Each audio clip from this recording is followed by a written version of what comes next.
ഒരു ട്രാൻസ്ജെൻഡറിന്റെ കൂടെ ഒരു മൂവി വർക്ക് ചെയ്യുകയും അവരുമായിട്ട് നല്ലോണം ഇടപെടുകയും ചെയ്തിട്ടുണ്ട്. അപ്പൊ അവര് പോലീസ് സേനയിൽ നിന്നൊക്കെ ഒത്തിരി യാതനകൾ അനുഭവിച്ച കാലഘട്ടം ഉണ്ടായിരുന്നു. ഇപ്പൊ കുറവാണെങ്കിലും പക്ഷെ അവരെയും ബഹുമാനിക്കണം, അവരുടെ ഒരു സ്വത്വത്തെ ബഹുമാനിക്കണം എന്ന് സാർ പറയുമ്പോൾ നേരത്തെ അങ്ങനെ തന്നെയാണല്ലോ ചിന്തിച്ചിരുന്നത്?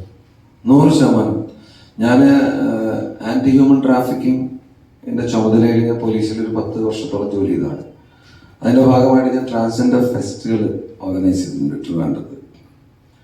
വളരെ നമുക്ക് ചിന്തിക്കാൻ പറ്റാത്ത രസകരമായ നല്ല കലാകാരന്മാരാണ് എല്ലാവരും, അല്ലെങ്കിൽ കലാകാരങ്ങളാണ്. നമുക്കിപ്പം ഈ ലിംഗഭേദമെല്ലാം സംസാരിക്കാൻ ഭാഷ പോലും കൈമോശം എന്നുള്ളൊരു കാലഘട്ടത്തിലാണ് ജീവിക്കുന്നത്.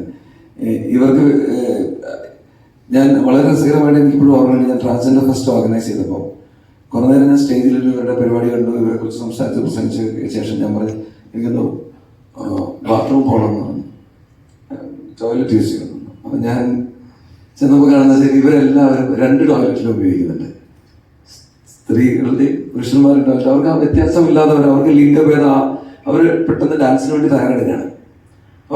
എനിക്ക് പോകണമെന്ന് പറയുമ്പോൾ അവർ 2 വാങ്ങി തന്നു. സാർ ഇതിലൂടെ പോയിക്കോണം. ഞാൻ പറഞ്ഞു സുഹൃത്തുക്കളെ, എനിക്ക് സ്ത്രീകളുടെ രീതിയിൽ പോയി കഴിഞ്ഞാൽ അത് വാർത്തയാവും, എനിക്ക് പോകാൻ പറ്റില്ല. പക്ഷെ ഞാൻ അപ്പോഴാണ് ഇവരുടെ ബുദ്ധിമുട്ടുകളെ കുറിച്ച് ഞാൻ ചിന്തിച്ചു തുടങ്ങിയത്. ഞാൻ അന്ന് അതിനെക്കുറിച്ച് ഒരുപാട് പഠിക്കുകയുണ്ടായി. പഠിച്ചപ്പോൾ ഒരു കാര്യം മനസ്സിലായെന്ന് വെച്ച് കഴിഞ്ഞാൽ നമ്മൾ വളരെ സിമ്പിളായിട്ട് പറയും, നമ്മുടെ ഫോംസ് ഒക്കെ ഫില്ല് ചെയ്യുമ്പോൾ മെയിൽ, ഫീമെയിൽ, ട്രാൻസ്ജെൻഡർ എന്ന് പറയുന്നത് നമ്മുടെ ധാരണ എന്താ വെച്ചാൽ മെയിൽ ഫീമെയിൽ കഴിഞ്ഞാൽ പിന്നെ ട്രാൻസ്ജെൻഡർ എന്ന് പറഞ്ഞാൽ ഒരു ജെൻഡറാണെന്നത്. അങ്ങനെയല്ല. ഒരുപാട് ഞാൻ മനസ്സിലാക്കിയത് 72 ഷെയ്ഡ്സ് ഓഫ് ട്രാൻസ്ജെൻഡേഴ്സ്. ഒരു ട്രാൻസ്ജെൻഡറുടെ ട്രോമ ആയിരിക്കില്ല അടുത്ത ട്രാൻസ്ജെൻഡറുടെ ട്രോമ. ഒരാളുടെ സമൂഹത്തിലേക്കുള്ള ബിലോങ്ങിങ്നെസ്സിനുള്ള ബുദ്ധിമുട്ടായിരിക്കില്ല വേറൊരാളുടെ. ദേ ഡോണ്ട് ബിലോങ് എന്നുള്ള ഫീലിംഗ് സമൂഹം നിരന്തരം അവർക്ക് കൊടുത്തുകൊണ്ടിരിക്കുകയാണ്. ഇവരുടെ ഈ ഫിസിക്കൽ ആയിട്ടുള്ള ബോഡി എൻസൈംസിന്റെയും മെന്റൽ ആയിട്ട് മാനസികമായിട്ടുള്ള വ്യതിയാനങ്ങളുടെയും വ്യത്യാസം എന്ന് പറഞ്ഞാൽ ഞാൻ മനസ്സിലാക്കി 72 തരം എന്നുള്ളതാണ്. അപ്പം ഓരോരുത്തരുടെയും പ്രോബ്ലംസ് യുണീക്കായിരിക്കും. ഞാൻ മുമ്പ് ഒരാളെ പരിചയപ്പെട്ടിരുന്നു. പിന്നെ നമ്മുടെ കേരള സമൂഹത്തിന്റെ പ്രത്യേകത വെച്ചാൽ ഈ മറ്റ് സംസ്ഥാനങ്ങളിലെ സമൂഹങ്ങൾ ഇപ്പൊ കേരളത്തിൽ താങ്കൾ പറഞ്ഞു ഇപ്പൊ അടുത്ത കാലത്തായിട്ട് ആക്സെപ്റ്റൻസ് കൂടുതലായിട്ടുള്ളത് ശരിയാണ്. പക്ഷെ ഇതിന് വളരെ മുമ്പ് വരെ തൊട്ടടുത്ത കാലം വരെ തീർത്തും ആക്സെപ്റ്റൻസ് ഇല്ല. ഇപ്പോഴും ഉള്ളുകൊണ്ട് ആക്സെപ്റ്റൻസ് ഉണ്ടോയെന്ന് ചോദിച്ചാൽ ഇല്ല എന്ന് തന്നെ പറയേണ്ടി വരും ഒരു പരിധി വരെ.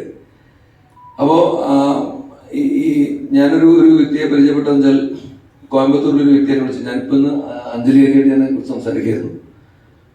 അദ്ദേഹം ഒരു പ്രത്യേക പേരിൽ അറിയപ്പെടുന്ന ഇപ്പൊ സ്ത്രീയായിട്ട് ജീവിക്കുകയാണ് അദ്ദേഹം. പക്ഷെ അദ്ദേഹം ജനിച്ചത് പുരുഷനായിട്ടാണ്. അദ്ദേഹത്തിന്റെ പ്രശ്നം എന്ന് വെച്ചാൽ കേരളത്തിലെ ഒരു നഗരത്തില് അദ്ദേഹത്തിന് 4 സഹോദരങ്ങളുണ്ട്. 4 സഹോദരങ്ങളും ഈ വ്യക്തിയെ കാണുമ്പോൾ ഓടിച്ചിട്ട് അടിക്കുകയാണ്. ഇതിന്റെ കാരണം എന്താണെന്ന് വെച്ച് കഴിഞ്ഞാൽ സുജിത്ത് എന്നുള്ള പേരിൽ ജനിച്ച ഈ വ്യക്തി ഇപ്പം ആ സുജിത്ത് ഇല്ല ലോകത്ത്. ഈ അച്ഛൻ എഴുതി വെച്ച ബില്ല് പ്രൊബേറ്റ് ചെയ്യണമെങ്കിൽ സർക്കാർ ഉദ്യോഗസ്ഥന് മുമ്പിൽ സുജിത്ത് വരണം. ഈ സുജിത്തിനെയാണ് ചോദിക്കുന്നത് അദ്ദേഹം. സുജിത്ത് എന്നുള്ള അസ്തിത്വം ഇല്ല. ഇപ്പോൾ ഈ പുതിയ അസ്തിത്വത്തിലുള്ള ഈ സ്ത്രീയെ ഈ വിൽപത്രത്തിൽ എഴുതി കാണുന്നില്ല. ഈ ബില്ല് പ്രൊബേറ്റ് ചെയ്യാനോ ആ വിൽപത്ര പ്രകാരമുള്ള എന്തെങ്കിലും ഒരു സൗകര്യം അനുഭവിക്കാനോ ഈ 5 സഹോദരങ്ങൾക്ക് സാധിക്കുന്നില്ല. അപ്പം ഈ വ്യക്തിക്ക് നമ്മുടെ സമൂഹത്തിൽ ഒരു അസ്തിത്വം ഇല്ല. അസ്തിത്വം ഇല്ലാത്തൊരു വ്യക്തിക്ക് മാത്രമേ ഇതിന്റെ വിഷമം എന്താണെന്ന് മനസ്സിലാവും.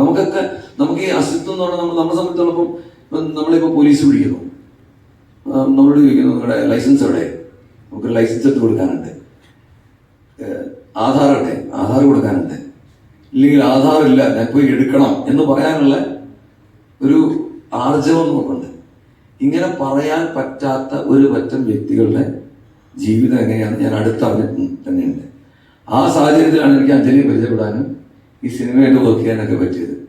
അപ്പൊ അഞ്ജലി ഞാൻ കൂടുതൽ അറിഞ്ഞുകൊണ്ടേയിരിക്കുകയാണ്. ഓരോ ദിവസം കഴിയുന്നതും I am getting to know her more. അപ്പൊ അത് ഞാനിപ്പോൾ മനസ്സിലാക്കി വെച്ചതിനേക്കാളും കൂടുതൽ ഒരുപാട് കാര്യങ്ങൾ ഇവരെ കുറിച്ച് ഇനി അറിയാനുണ്ടാവും. അറിയുന്നതനുസരിച്ച് ഈ എംപത്തൈസ് ചെയ്യുന്ന രീതിയിൽ ആൾക്കാർ മാറേണ്ടത് അത്യാവശ്യമാണ്. അപ്പൊ അങ്ങനെ മാറുന്നതനുസരിച്ചിട്ട് പോലീസ് സേനയിൽ നിന്നല്ല, എല്ലായിടത്തും നിയമങ്ങളില്ല. ഇപ്പൊ നമ്മള് ഒരു വിചിത്രമായ ഒരു ഉത്തരവ് ഉണ്ടായിരുന്നു. അതായത് നമ്മുടെ ഈ എന്താ പറയാ ലിംഗമാന ശസ്ത്രക്രിയക്ക് പണം അനുവദിച്ചുകൊണ്ടുള്ള ഒരു ഉത്തരവുണ്ടായിരുന്നു. രസം എന്ന് വെച്ചാൽ 5 വയസ്സ് വരെയുള്ള കുട്ടികൾക്ക് ലിംഗമാറ്റ ശസ്ത്രക്രിയക്ക് 5 വയസ്സ് വരെ ഇവർക്ക് ട്രോമയേ ഇല്ല. ഞാൻ പറഞ്ഞ മനസ്സിലായില്ല, അവർക്ക് ആ ഒരു പ്രശ്നമേ ഇല്ല. അവർ കുഞ്ഞുങ്ങളാണ്, അവർ സ്റ്റാർട്ട്സ് അറ്റ് പ്യൂബർട്ടി. ഇതുപോലും അറിയാതെയാണ് പലപ്പോഴും പല ഉത്തരവുകളും കാര്യങ്ങളൊക്കെ മുമ്പ് ഉണ്ടായിട്ടുള്ളത്. ഇപ്പൊ വലിയ മാറ്റം വരുന്നുണ്ട്, ഇല്ലാന്ന് ഞാൻ പറയുന്നില്ല. പക്ഷെ ഞാൻ തീർച്ചയായിട്ടും പറയുന്നത് നമ്മുടെ അയൽ സംസ്ഥാനമായ തമിഴ്നാട്ടില് നമുക്ക് ഒരുപാട് കാര്യങ്ങൾ മാർഗദർശകമായിട്ടുണ്ട് ഇക്കാര്യത്തിൽ. ഇവിടുന്ന് കർണാടകത്തിൽ പോയി താമസിക്കുന്ന ആൾക്കാരുണ്ട്. ഞാൻ ഒരിക്കൽ ബാംഗ്ലൂർ നമ്മുടെ മുമ്പ് ഒരു ഹൈക്കോടതി ജഡ്ജ് ഉണ്ടായിരുന്നു. മാഡം അവിടെ ഇവരുടെ ഒരു കൂട്ടായ്മ ഓർഗനൈസ് ചെയ്ത് ഞാൻ അവിടെ പോയി ഇവരെ കണ്ടിട്ടുണ്ട്. കേരളത്തിൽ ഒരുപാട് പേരെ അവിടെ കാണാം. ഇങ്ങനെയുള്ളവരെ ഒന്നിച്ച് ജീവിച്ചാൽ ഇവര് കുറ്റവാളികളാണ് എന്നുള്ള മുൻവിധിയോടുകൂടിയാണ് പലപ്പോഴും നമ്മൾ അവരെ കാണുന്നത്, അല്ലെങ്കിൽ അസാൻമാർഗികളാണ്. അങ്ങനെയൊക്കെയുള്ള ഒരുപാട് പൊതുവിവക്ഷകൾക്ക് മാറ്റം വരേണ്ട കാലം അതിക്രമിച്ചിട്ടുണ്ട്. അപ്പം അത് എനിക്ക് മുമ്പേ ആ ധാരണയുള്ളത് തന്നെയാണ്. ഞാൻ അത്ര കുഴപ്പക്കാരനല്ല. പിന്നെ ഇങ്ങനെ ഒരു സംരംഭത്തിൽ വർക്ക് ചെയ്യാൻ പറ്റിയപ്പോൾ അത് എന്താ പറയാ, അതിന് ഉപോത്ബലകമായിട്ട് ഈ പഴയ ചിന്തയൊക്കെ വന്നു എന്നുള്ളതാണ് എൻ്റെ സത്യം.